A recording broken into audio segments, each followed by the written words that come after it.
નમસ્તે મિત્રો, આજનો આ વિડીયો છે ખૂબ જ અગત્યનો છે એટલા માટે કે શેર બજારની અંદર દિવસે ને દિવસે નવા રોકાણકારોની સંખ્યામાં પ્રમાણમાં વધારો થતો રહે છે.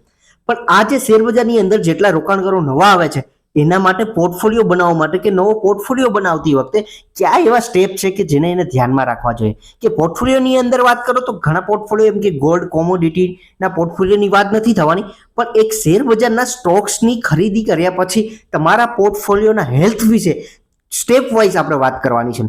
તો વિડીયોની અંદર આગળ વધીએ છીએ. સ્ટોક ઓફ ગુજરાતી લાયન્સ ચેનલની અંદર તમામ મિત્રોનું હાર્દિક સ્વાગત છે. ફર્સ્ટ ટાઈમ વિઝિટ કરો છો એન્ડ સુધી વિડીયો જુઓ તો તમને મિત્રો તમામ સ્ટેપની વિગતવાર માહિતી મળશે. મિત્રો આ વિડીયોની અંદર મારે 8 સ્ટેપ છે કે આ સ્ટેપ છે 8 સ્ટેપ તમારા પોર્ટફોલિયોને બિલ્ડ કરવા માટે સારામાં સારું રિટર્ન મેળવવું હોય કે લોંગ ટર્મ જર્નીની અંદર તમારે હોલ્ડ કરવા માટે સ્ટોક્સ તમે પસંદ કરેલા છે તો આ જે સેક્ટર વાઇઝ કયા શેર પસંદ કરેલા એ આ સ્ટેપને તમે ફોલો કરશો તો ઘણો ફાયદો થશે કે જેથી કરીને તમારા પોર્ટફોલિયોમાં સારું એવું રિટર્ન બનશે.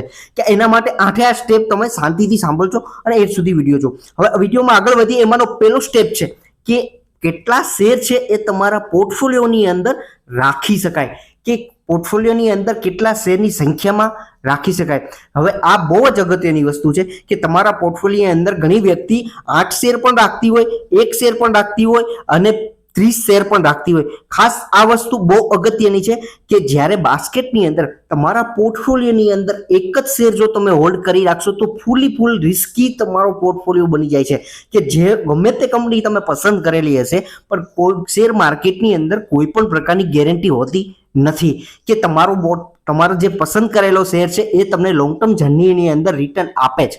પણ એટલા માટે ખાસ બીજી વસ્તુ કે તમારા પોર્ટફોલિયોની અંદર એ પણ વસ્તુ કે એકી સાથે તમામ શેર પણ ન પસંદ કરવા કે 1 લાખ રૂપિયાનું તમારું ઇન્વેસ્ટમેન્ટ કરેલું છે મિત્રો તો એની સાથે તમે 1 લાખની સામે તમે કેટલા શેર પસંદ કરો છો કે જે 25 થી 30 સ્ટોક પસંદ કરી લેશો તો પણ તમારો પોર્ટફોલિયોની અંદર બિલ્ડ થવામાં રિટર્ન થવામાં તકલીફ પડશે. એટલા માટે ખાસ એ વસ્તુ ધ્યાનમાં રાખો કે તમે જે પોર્ટફોલિયો બનાવો છો જે પણ રકમનું કેપેસિટી પ્રમાણે તમારું ઇન્વેસ્ટમેન્ટ થાય છે એને સેક્ટરના લીડર પસંદ કરો કે એક સેક્ટરની લીડરશિપ ધરાવતી કંપની હોવી જોઈએ. ખાસ કે જે નોર્મલ રિટેલ ઇન્વેસ્ટર છે કે જે નવા રોકાણકારો છે આ વસ્તુ ખાસ ધ્યાનમાં રાખો જેથી કરીને તમારો પોર્ટફોલિયોની સિક્યુરિટી કે તમારો પોર્ટફોલિયો સિક્યોર સારો રહેશે કે જ્યારે માર્કેટની અંદર કરેક્શન આવશે તો તમારો પોર્ટફોલિયોની અંદર ડેમેજ થવાની પરિસ્થિતિ ઓછી રાખશે. એમાં પણ ખાસ લીડરશિપ અને મોનોપોલી ધરાવતા શેર એ દાખલા તરીકે એક વસ્તુ સમજીએ કે બીએસસી સ્ટોક્સ છે એ સ્ટોક માર્કેટનું એક સારામાં સારો શેર કહી શકીએ. સીડીએસએલ છે, આઈઆરસીટીસી છે, આ સેક્ટર વાઇઝ એના લીડર છે અને મોનોપોલી પણ કંપની છે. એમ સેક્ટર વાઇઝ એના બિઝનેસની અંદર ધંધાને ધ્યાનમાં લઈ એની લીડરશિપ ધરાવતી કંપનીને તમે ખાસ પસંદ કરી શકો. ત્યાર પછીનો નેક્સ્ટ પોઈન્ટ એવું કહીએ કે સેક્ટરના લીડર કંપનીના શેર હોવા જોઈએ. ખાસ બીજી વસ્તુ એ પણ કે તમે જ્યારે પણ તમારો પોર્ટફોલિયો બિલ્ડ કરો એની અંદર કે તમે જે કંપની પસંદ કરો છો એ કંપની એના સેક્ટરની અંદર એ કંપની લીડર હોવી જોઈએ. આ બહુ જ અગત્યનું છે. લીડર કંપની હોવી જોઈએ એટલે કે મારું કહેવાનો અર્થ એ છે કે દાખલા તરીકે લીડરશિપમાં બેન્કિંગની સ્ટોકની અંદર વાત કરીએ તો એચડીએફસી બેંક, આઈસીઆઈસીઆઈ બેંક એ લીડર છે અને આઈટી સ્ટોક્સની અંદર વાત કરું તો ઇન્ફોસિસ, ટીસીએસ એમ એફએમસીજી સેક્ટરની અંદર વાત કરો તો આઈટીસી આ તમામ એક મારી દ્રષ્ટિએ દર્શાવેલા એક સ્ટેપ છે કે આ એના લીડર્સ છે કે આ લીડર્સને તમારે ધ્યાનમાં રાખવા જોઈએ કે જે તમને એક સારી એવી સિક્યુરિટી પ્રોવાઈડ કરે. ખાસ થર્ડ નંબરના પોઈન્ટ ઉપર વાત કરીએ કે 3 નંબરનો એવો કયો મુદ્દો કે જે 3 નંબરનો મુદ્દાની અંદર વાત કરું તો કંપની છે એ લેણા મુક્ત હોવી જોઈએ કે કંપની પૂરેપૂરી ડેટ ફ્રી હોવી જોઈએ કે ડેટ ફ્રી કંપની જે તમને લોંગ ટર્મની અંદર એના માટે કોઈ પણ કંપનીને એવું કહેવું ના જોઈએ કે આ કંપનીને લેણદાર છે અને કંપનીનું બિલ બાકી છે તમે પેમેન્ટ કરાવો કે કાલ સવારે કોઈ પણ ઇસ્યુ કે નોટિસ એ કંપનીને ન મળે. એટલા માટે ખાસ એ કંપનીની અંદર ડેટ ફ્રી કંપની હોવી જોઈએ કે જે કંપની જે લીડરશિપ સાથે ડેટ ફ્રી કંપની મળે છે તમને તો આ બહુ અગત્યની બીજી વસ્તુ થઈ જાય છે કે જે લીડરશિપ હોય અને સાથે ડેટ ફ્રી હોય. દાખલા તરીકે એક્ઝામ્પલ તરીકે આઈટી સેક્ટરની તમામ કંપનીઓની અંદર જુઓ તો એ કંપનીઓ મોટા ભાગની ડેટ ફ્રી કંપની છે અને સાથે બીજી વસ્તુ એ કંપનીની પાસે સારું એવું રિઝર્વ છે કે જે તમને લોંગ ટર્મની અંદર પણ સારું એવું રિટર્ન આપી શકે કે તમને શાંતિ એવી નીંદર પણ મળી શકે કે જે જે કંપનીની ઉપર દેવું છે જેમ ભૂતકાળની અંદર તમે ચેક કરશો કે કઈ કઈ કંપની ઉપર દેવું હતું તો એ કંપનીની હિસ્ટ્રીમાં શું થયું. દાખલા તરીકે કિંગફિશર જો, વિજય માલ્યાની કિંગફિશર કંપની સારી જ હતી, સારો એવો બિઝનેસ કરતી હતી, પણ તેમ છતાં પણ કંપની ડૂબી ગઈ. કારણ એક હતું કે એ કંપનીની ઉપર સારું એવું દેણું હતું. બીજી કે રુચિ સોયાની વાત કરો, આલોક ઇન્ડસ્ટ્રીઝની વાત કરો, અંબાણી ફેમિલીની, અનિલ અંબાણીની, રિલાયન્સ પાવર, રિલાયન્સ ઇન્ફ્રા, સારી મોટી કંપની એક સમયે એનો દાવો હતો. એ પણ કંપની અત્યારે ડૂબેલી છે, પણ હજી ઊભી નથી થઈ શકી. એટલા માટે ખાસ બહુ જ અગત્યનો પોઈન્ટ છે કે કંપની ઉપર દેણું કે લેણું હોવું ન જોઈએ કે જેના લીધે તમારા પોર્ટફોલિયોની અંદર એ કંપનીના શેરને હિસાબે તમારું પોર્ટફોલિયો એ ડેમેજ કરી શકે. ત્યાર પછીના નેક્સ્ટ પોઈન્ટ વિશે વાત કરીએ કે બીજી એક વસ્તુ, સારામાં સારો પોર્ટફોલિયો તમારો બિલ્ડ થયેલો છે, સારું રિટર્ન તમને મળી રહ્યું છે, પણ નેક્સ્ટ સમયની અંદર અત્યારે જે સેક્ટરની અંદર તમારું રોકાણ કરેલું છે એમાં તમને સારામાં સારું રિટર્ન મળ્યું. શું ફરી આવનારા સમયમાં નેક્સ્ટ 6 થી 1.5 વર્ષ એટલે 6 થી 1 વર્ષ કે 1.5 વર્ષની અંદર સમયગાળાની અંદર શું આ કંપનીની અંદર ફરી વખત રિટર્ન મળી શકશે એની ગેરંટી આપવી બહુ અઘરી છે. કારણ કે એટલા માટે કે તમારા પોર્ટફોલિયોની અંદર સેક્ટર વાઇઝ ફેરફાર કરવો પડી શકે કે દરેક સેક્ટર તમામ સેક્ટર ચાલતું જ રહે એવું જરૂરી નથી. દાખલા તરીકે સમજીએ તો 2021ની અંદર કે 22ની અંદર રેલવે સેક્ટર કે ડિફેન્સ સ્ટોક માર્કેટની અંદર લિસ્ટ થયા ત્યાર પછી એ દોડવા જ નથી મળ્યા. એ સેક્ટરની અંદર પણ સારો એવો એક સમય હતો કે ઇન્વેસ્ટમેન્ટ કરવા માટે. એવી રીતે અત્યારે જે એ શેર દોડી રહ્યા છે રેલવે કે ડિફેન્સ, કે આવનારા સમયની અંદર ફરી વખત એ શેર દોડ્યા પછી ફરી પાછા દોડે એની ગેરંટી નથી. એટલા માટે તમારે ખાસ સેક્ટર વાઇઝ એક પોર્ટફોલિયોની અંદર ડાયવર્સિફાઈ કરતા રહેવા જોઈએ કે એ સેક્ટરને તમારા સ્ટોક્સ છે એ અલગ અલગ સેક્ટર વાઇઝ તમારું ઇન્વેસ્ટમેન્ટ થવું જોઈએ, જેથી કરીને તમારો પોર્ટફોલિયોની અંદર બિલ્ડ કરવામાં, રિટર્ન મેળવવામાં એક સારું એવું રિટર્ન મેળવી શકો. ત્યાર પછીની એક બહુ અગત્યનો એવો બીજો પણ મુદ્દો કે કયા શેરમાં કેટલું ઇન્વેસ્ટ કરવું જોઈએ. આ બહુ જ અગત્યનો પોઈન્ટ છે કે જ્યારે પોર્ટફોલિયો બિલ્ડ કરતા હોય, પોર્ટફોલિયો બનાવતા હોય ત્યારે જે સેક્ટર પસંદ કર્યું છે એનો લીડરશિપનો પાર્ટના સ્ટોક્સ પસંદ કર્યા છે, પણ કેટલા પ્રમાણમાં એને તમારું રોકાણ કરશો કે જેના લીધે તમારા પોર્ટફોલિયોની અંદર રિટર્ન બની શકે. પણ ઘણા મિત્રો એવું પણ કરતા હોય છે, એક જ સ્ટોકનું પસંદ કરતા હોય છે કે પછી 1 લાખે 3 જ સ્ટોક પસંદ કરે છે કે ફક્ત 6 સ્ટોક જ પસંદ કરે છે, જેથી કરીને સિક્યુરિટી તમે જોશો તો આ રીતે જેટલું ડાયવર્સિફાય કે હેવી, મારા કહેવાનો અર્થ એ કે જેટલા તમે 5 થી 6 સ્ટોક સારા એવા પસંદ કરેલા છે તો એમાંના તમારા 2 સ્ટોક કે 3 સ્ટોક ચાલશે નહીં 1 વર્ષ દરમિયાન, તો આ સ્ટોક્સ તમને સારું એવું રિટર્ન આપી શકે કે જેના લીધે તમારા પોર્ટફોલિયોની અંદર રિટર્નનું પ્રમાણ તમને જોવા મળે. એટલા માટે સ્ટોક્સની પસંદગી કરો તો એ તમારી કેપેસિટી મુજબ કે 1 લાખનું ઇન્વેસ્ટમેન્ટ છે તો એટલા પ્રમાણમાં 7 થી 8 તમે સ્ટોક એવા સારા એવા પસંદ કરી શકો કે તમને એક સારું એવું રિટર્ન આપી શકે. હવે આગળનો એવો નેક્સ્ટ બીજો પોઈન્ટ કે સેક્ટર પસંદ કરી લીધા પછી, સ્ટોક્સનું પ્રમાણ પસંદ કર્યા પછી પણ ખરીદશો ક્યારે, કે કયા સમયે એ શેરને તમે ખરીદશો. આ બહુ જ અગત્યનો પોઈન્ટ છે કે જેના લીધે તમને સારું એવું રિટર્ન મળી શકે.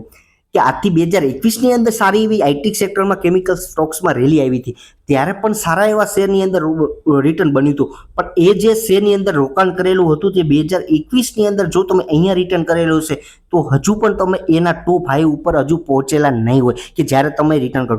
આ માટે ખાસ એ પણ વસ્તુ ધ્યાનમાં રાખો કે જ્યારે માર્કેટમાં સારું એવું કરેક્શન આવે, સ્ટોકમાં શેરમાં કરેક્શન આવે ત્યારે પણ એ સ્ટોક્સને તમારે ધ્યાનમાં રાખવો જોઈએ અને ત્યારે તમારું ઇન્વેસ્ટમેન્ટની શરૂઆત કરવી જોઈએ. આ સિવાય બીજા પોઈન્ટની અંદર વાત કરીએ કે આ જે પોઈન્ટ છે, આ 2 પોઈન્ટ ખાસ અગત્યના કે કોના માટે, કે જે લોંગ ટર્મ જર્ની માટે 5 થી 10 વર્ષ માટે વિચારી રહ્યો છે અને ફંડામેન્ટલ સ્ટ્રોંગ સ્ટોક્સ કે સારા લાર્જ કેપ સ્ટોક છે એમાં ઇન્વેસ્ટમેન્ટ માટે વિચારે છે એ વ્યક્તિ ખાસ મહિનાના અંત દરમિયાન કે જ્યારે મ્યુચ્યુઅલ ફંડોનું રોકાણ થાય છે એ સમય દરમિયાન ત્યારે પણ તમે શેરની અંદર ખરીદી કરી શકો.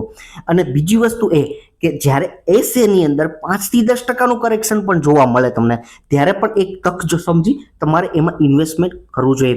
આ વસ્તુ ખાસ એના માટે કે જે તમે લોંગ ટર્મ માટે સમય આપી શકતા હોય કે 5 થી 10 વર્ષનો ટાઈમ આપી શકતા હોય તો આ કન્સિડર કરી શકાય. ત્યાર પછીનો બીજો એવો પોઈન્ટ કે હવે સેક્ટર પસંદ કર્યું, સમય પસંદ કર્યો, તો હવે કયા સેક્ટરની અંદર માફ કરજો સેક્ટરનું તમે પસંદગી કેમ કરશો કે કયા સેક્ટરના શેર છે એ તમે રોકાણ કરશો. ખાસ બહુ અગત્યનું છે કારણ કે દરેક સેક્ટરની અંદર સારામાં સારું રિટર્ન મેળવવું એ બહુ અઘરું છે, કારણ કે જેવી રીતનું રિયલ્ટી સેક્ટરની અંદર વાત કરો એવું સેક્ટર છે કે જે 5-7 વર્ષ સુધી ચાલેલું જ નથી, કે એ સેક્ટરની અંદર રિયાલિટી સેક્ટરની અંદર ઇન્ફ્રાસ્ટ્રક્ચરની અંદર જો એટલું બધું રિટર્ન નથી મળતું, પણ છેલ્લા 1.5 વર્ષની અંદર પણ સારું એવું રિટર્ન આ સ્ટોક્સમાં જોવા મળેલું છે. પણ જે આજથી 5 વર્ષ પહેલાં એમાં રિટર્ન કરીને રોકાણ કરીને બેસેલા છે એને અત્યારે ખાલી 2 ગણું કે 1.5 ગણું જ રિટર્ન થયું છે. એટલા માટે ખાસ એ સેક્ટરની પસંદગી કરવી ને એ બહુ અગત્યનું, કે જેના લીધે તમારા પોર્ટફોલિયોની અંદર રિટર્ન જોવા મળે. તો એના માટે ખાસ બીજું શું સમજવાનું રહે કે એ કંપનીનો ખાસ એનો બિઝનેસ, કે એ કંપની કેવો બિઝનેસ કરી રહી છે, કેટલું રોકાણ આવનારા સમયમાં એના બિઝનેસમાં કરવાની છે, એટલે કે રોકાણ એટલે કે કેપેક્સ કરી રહી છે, કે જેથી કરીને કંપનીનો ગ્રોથ સારો એવો જોવા મળે. એટલા માટે એ કંપનીનો આપણા માટે એ અગત્યનું એ છે બિઝનેસ સમજવો. બીજું કે આ એક સેક્ટર બીજા એવા પણ છે કે જે એ કન્ટિન્યુ શરૂ રહેવા છે, કે દાખલા તરીકે એફએમસીજી ક્ષેત્રની વાત કરો, કે જે ક્ષેત્ર છે કે જેની અંદર ખાણીપીણીની વસ્તુ છે, જેનું બનાવટ કરે છે કે વેચાણ કરે છે, એ ક્ષેત્રની અંદર મંદી નહીં આવે, ગમે એટલું થશે. ત્યાર પછીનો બીજો એવો પોઈન્ટ કે ફાઇનાન્સ ક્ષેત્ર, કે જેની અંદર ફાઇનાન્સ બેંક કે અંદર જે બંધ થવાની શક્યતા છે એ બહુ જ ઓછી છે, કે એની અંદર એના ધંધા છે એ આગળના દિવસે દિવસે વધતા જ જશે. આ સિવાયની જીવન જરૂરિયાત જેવી વસ્તુ કહી શકીએ, કે જીવન જરૂરિયાત એટલે કે આ ફાર્મા ક્ષેત્ર છે એની તમામ વ્યક્તિને આવનારા સમયમાં જરૂર વધારે ને વધારે પડવાની છે. એવું નથી જે રીતના ખોરાક જઈ રહ્યા છે, જે રીતની વાયરસ આપણને જોવા મળી રહ્યા છે, કે આ ક્ષેત્રમાં પણ સારી એવી તેજી અત્યારે છે ને આવનારા સમયમાં પણ ચાલુ જ રહેશે. બીજું એવું ક્ષેત્ર કે જેની સાથે આપણે દિવસે ને દિવસે વધુ ને વધુ પ્રમાણમાં જોડાતા રહીએ છીએ એવું ક્ષેત્ર ડિજિટલ ક્ષેત્ર, કે ડિજિટલ યુગ આપણો જોવા મળે છે. ત્યારે આઈટી ક્ષેત્રની કંપનીઓ સારામાં સારું રિટર્ન ભૂતકાળમાં પણ આપેલું છે અને હજુ પણ આપી શકે એવી ગેરંટી આપણે આપી શકીએ. એમાંના આ તમામ 4 સેક્ટર છે ને એ બહુ અગત્યના છે, કે જે તમારે ધ્યાનમાં રાખવું જોઈએ. ત્યાર પછીનો લાસ્ટ એવો અગત્યનો ખૂબ જ અગત્યનો પોઈન્ટ કે કયા શેરમાં કેટલા પ્રમાણમાં રોકાણ કરવું. તમામ વસ્તુ તમે ધ્યાનમાં રાખેલી હશે, પણ કેટલા પ્રમાણમાં રોકાણ કરવું એટલે કે કેટલા સેક્ટર વાઇઝ, એટલે કે કંપનીના જે માળખું છે કે કયા સેક્ટરની, એટલે લાર્જ કેપ કંપની છે કેવડી મોટી છે, નાની છે, એ સેક્ટર વાઇઝ તમે નહીં પસંદ કરો કે મિડ કેપ છે, લાર્જ કેપ છે, સ્મોલ કેપ છે. એટલે કે એનું ઇમ્પોર્ટન્ટ એ કે આ કંપની કેટલા પ્રમાણમાં રિસ્કી કંપની છે, કે જેટલા પ્રમાણમાં તમે સ્મોલ કેપ સ્ટોક્સ પસંદ કરેલા છે એટલો પોર્ટફોલિયો તમારો રિસ્કી છે. એટલે મારી દ્રષ્ટિએ એવું કહી શકીએ કે તમારે જો સ્મોલ કેપના સ્ટોક્સ પસંદ કરવા છે તો એનું વેઇટેજ ફક્ત 5-10% 1 લાખ પ્રમાણમાં, કે જે તમારા રેટ ઇન્વેસ્ટ કરેલું તમારું મૂડી છે એ પ્રમાણે તમે રાખી શકો. અને મિડ કેપની અંદર વાત કરો તો ખાસ 25-30% વેઇટેજ આપી શકાય. ત્યાર પછીનો ત્રીજો પોઈન્ટ કે જે લાર્જ કેપ સ્ટોક્સની જે તમે પસંદગી કરેલી છે એની અંદર મિત્રો 50-60% વેઇટેજ આપશો તો અને તો જ જ્યારે પણ માર્કેટની અંદર કરેક્શન આપશે તો તમારો પોર્ટફોલિયોની અંદર એટલું બધું કરેક્શન જોવા નહીં મળે કે આવનારા સમયની અંદર તમને એ સિક્યુરિટી પ્રોવાઈડ કરી શકે. મારી દ્રષ્ટિએ આ 8 એવા પોઈન્ટ છે કે જો તમે ઇન્વેસ્ટમેન્ટ કરવાની નવી જર્ની શરૂ કર્યો છો તો શેર બજારની અંદર આવનારા સમયની અંદર સારું એવું રિટર્ન તમને મેળવી શકે એવા માટે 8 પોઈન્ટ ખાસ અગત્યના છે. એટલું સુધી વિડીયો જોવા માટે તમામ મિત્રોનો ખૂબ ખૂબ આભાર. Thank you.